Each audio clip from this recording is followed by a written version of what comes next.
wanted to put together a quick video explaining some of the perils of holding a short options position into expiration. Now, this is something that really isn't an issue 99.9% of the time, maybe even 99.99% of the time. But the once in a while that it is an issue, it becomes a massive problem. And that's because the issue is if I have a spread on, let's say a call spread, and I'm long one, short the further out of the money strike, and I just think I'm in a defined risk trade. The problem is if I leave that on through expiration and the stock moves after Friday's close, like Tesla stock did and Nike stock moved today on December 18th, 2020, there's a chance I may not be able to exercise the call that I'm long. Meanwhile, if my call that I'm short is in the money, more likely than not, that's going to get exercised. So I just went from having a defined risk call spread on to now essentially just being short calls. It's a completely different dynamic of a trade, probably something I never would have put on in the first place. Now all of a sudden I find myself in that position, and it's an absolute disaster of a position to be in. And so today with Tesla, things were shaping up in that way, and I'm sure there are no shortage of traders out there who will find themselves in some pain from Tesla and possibly Nike as well. I noted 15 minutes prior to the bell, out-of-the-money options expiring remained well bid. Traders expecting their out-of-the-money spreads to expire worthless could be in for a rude awakening, especially when the short legs get exercised. Again, I say when the short legs get exercised because there's a good chance that they may not be able to, the trader may not be able to get his long spread leg exercised because he may not be able to get through to the broker, or the stock moves too close to the OCC filing time to notify the OCC for exercise assignments. So there's all different kinds of risks on why that the short legs are more likely to get exercised before the trader is able to get his long leg exercised. So with the stock currently at 6:40, 15 minutes before the bell, Tesla, the 540 put was bid at 30 cents. The $700 call was bid at 70 cents. Now this was wild to see how juiced these options were with 15 minutes to go. I mean, it was really wild to see that. And then the stock closed at 658. Initially, that's what the indicated last price was with the program I was using. And then, it was Open Outcry indicated afterwards that 695 was going to be used as the closing print. But regardless, let's just say the stock closed at 660.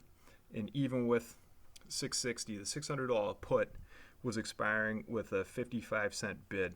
That's 10% out of the money. And the thing's bid at 55 cents, which just going through the options calculator that I love using, I don't use this one, but I have my own, does the same exact thing. With the stock price at 660, $600 put, with one day to expiration, not 1 minute to expiration, but an entire day, the indicative implied volatility is 105%, and that gets you to a put worth about 58 cents, or the put would be priced around 58 cents. Now, there wasn't a day for the stock to move from 660 to 600. There was essentially an hour and a half from the 4 p.m. Eastern close until 5:30 p.m. to when the OCC could be notified of a request to exercise a option. And this thing is bid for 58 cents. That tells me that traders are expecting wild movement in the stock after hours. And that tells me that there's big risk, and carrying an out-of-the-money spread in this position is not something that I want to be in. So just looking at how Tesla traded afterwards, you can see these just wild candles heading right into the close. Traded just a massive amount of volume right at the close, and just wild ticks all the way through here. And if you're short options in any of these strikes, you could be fair game for getting exercised, and then the market maker can immediately turn around and either sell or buy stock to lock in their position. they could be doing that left and right on all these crazy ticks potentially. Um, and it's just not a position that you want to find yourself in. And then just looking at these quotes, I mean, again, Tesla was trading right around 660 or so. At least that's what my eyeball saw right before the close. And you can see here that the puts are trading at 55 cents. This is literally how the options closed, all the way down to the 560 strike at close was trading at 13 cents. I mean, this is just absolutely wild. And then the what was it there? The $700 call was trading at 6 cents. So this one wasn't as bad. But it was also bizarre too that the 695 was the final print, considering all the options leading up there. These are the bid and the asks. Bid, ask. Not a single one of them was trading at parity or intrinsic between its strike price and $695. So it's kind of bizarre that that's the closing print, but supposedly that's the closing print. Now I'll compare that to Netflix, which closed around $534 a share today. And you can see the out of the money options here. I mean, you go down a couple strikes below and there's no bid. Go a couple strikes above at the money, there's no bid. And this is fairly typical, so this just tells me nobody's really expecting anything. Should be a quiet close, there's really nothing going on. And then compare that to Nike's options. Nike, for whatever reason, announced earnings after the close. So this is the options expiration chain for today, Friday, the 18th of December, 2020. And you can see all the strikes out of the money here. Bid Nike closed around $138 a share or so, and you can see the 130 strike.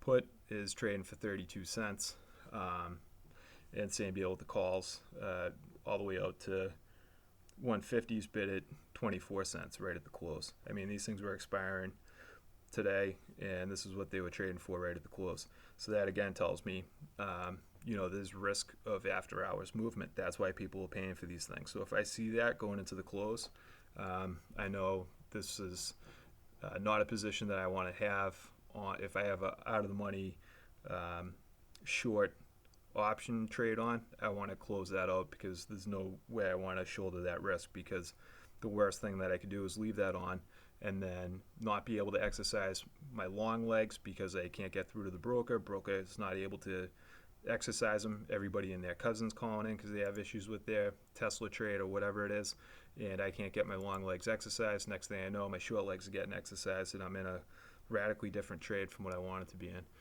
And there's actually a great kind of disaster FAQ on the Interactive Brokers website here. And this obviously details how Interactive Brokers handles it, but they talk about can they prevent assignment of a short option? Of course not. You can't, unless you buy back the options. Is it possible for a short option, which is in the money, not to be assigned? Possible, but unlikely. What happens if I have a spread position with an in-the-money option and an out-of-the-money option? And can Interactive Brokers exercise the out-of-money long leg of my spread only if my in-the-money short leg is assigned? And they say no, and there's no provision for issuing a conditional exercise instructions to the OCC. OCC determines the assignment of options based upon a random process, which is initiated only after the deadline for submitting all exercise instructions has ended. So they say the only way to avoid delivery of long or short underlying stock positions, when the short leg of the option spread is in the money at expiration, the account holder would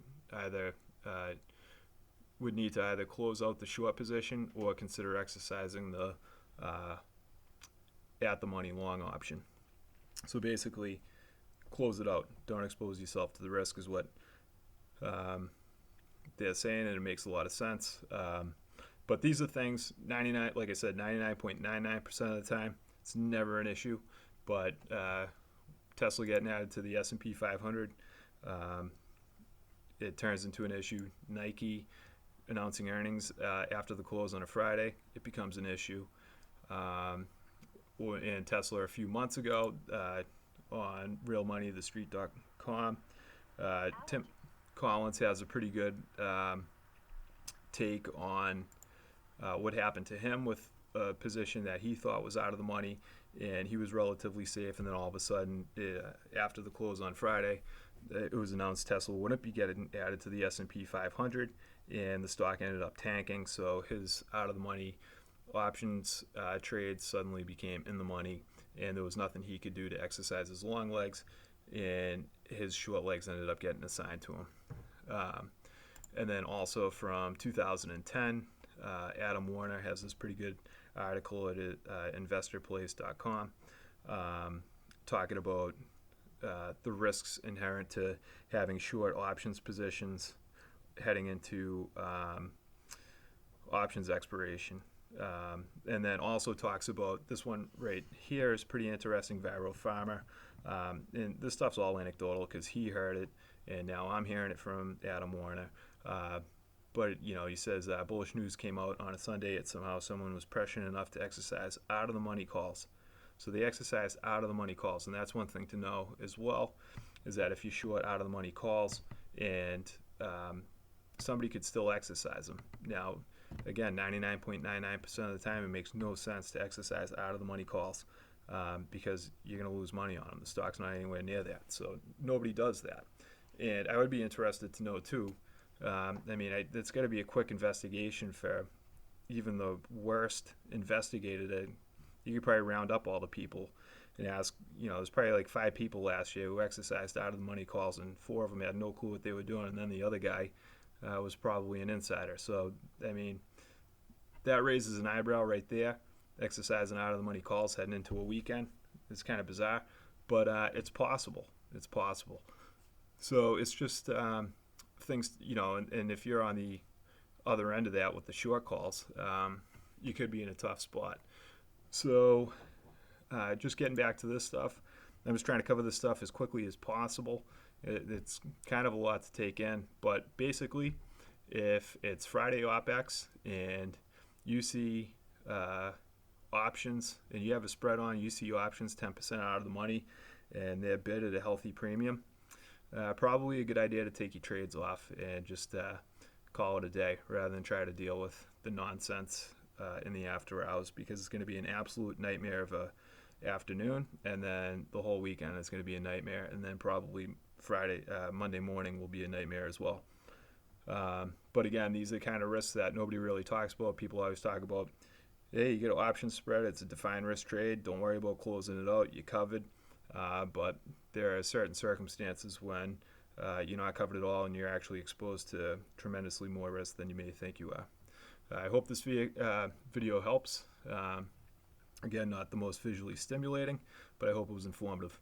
Take care, and I hope everybody has a great holiday.